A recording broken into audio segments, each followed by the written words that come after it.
এটা হচ্ছে সেই পাথর যেটাকে আমি জন্ম দিয়েছি, এবং যেমন মা গর্ভধারণ করে রাখে সেরকমভাবে আমিও এটাকে 6 মাস রেখেছিলাম।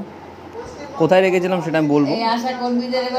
আর এটা একটা হার্ড ক্রিস্টালস সাউন্ড পাবে, এটা অলমোস্ট 7 mm মতন। তো এই ধরনের স্টোন আমি অনেক প্রডিউস করেছি, একটা দুটো নয়, অনেক। আমার বিগত 10-12 বছরের অভিজ্ঞতা থেকে আমি এটাকে শেয়ার করতে চাই যে এরকম স্টোন যাতে প্রডিউস করতে না হয়। এবং এই সম্বন্ধে আমার বিস্তার না হলেও ভালোই নলেজ আছে, বিকজ আমি এর কি বলবো ম্যানুফ্যাকচারার, ঠিক আছে। তো অ্যাজ এ পেশেন্ট আমি এটাকে শেয়ার করতে, আমি রেগুলার পোস্ট করি না কখনোই, কিন্তু আমার মনে হয়েছে এটা জানা দরকার, because it is very painful. তো এটা একটা কিডনি স্টোন মেনলি। স্টোন অনেক ধরনের হয়, আর আজকে মানে এটুকুই এখন বলবো যে বেশি করে জল খাও। এটা কমন, আমরা শুনে এসেছি যে জল খেলে কিডনি স্টোন হয় না, জল কম খেলে স্টোন হয়। এটা 99%ই ট্রু, কিন্তু সব ক্ষেত্রে শুধু জল খেলেই যে আমার স্টোনটা আটকাবে তা নয়।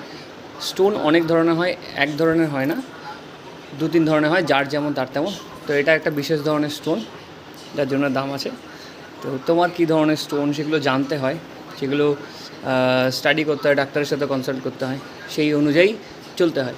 তো সেই বিষয়ে আমি বলতে চাই, আগামী কিছু ভিডিওতে আমি বলবো, কারণ একটাতে বলতে লাগলে ঘন্টা পার হয়ে যাবে। তো আজকের জন্য এটুকু হলো যে বেসিক জিনিস, জল খাও বেশি করে, অ্যাটলিস্ট যা বডি ওয়েট তার সাথে 35 ml ইন্টু মাল্টিপ্লাই করে নিতে হবে, কেজির সাথে 35 ml। সেটা বেয়ার মিনিমাম, মানে বসে থাকলে শুধুমাত্র, আর কাজ করলে সেটা অলমোস্ট 1.5 গুণ করে নিলেই আপাতত চলে যাবে, ঠিক আছে। আর যে যত বেশি ওয়ার্কআউট করে, যে যত বেশি ফিজিক্যালি অ্যাক্টিভ থাকে, তার জন্য জল খাওয়াটা আরও বেশি প্রয়োজনীয়।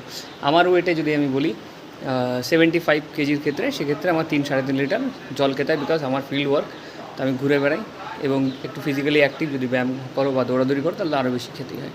তো মিনিমাম 3-3.5 লিটার খেতে হয়, বুঝেছে।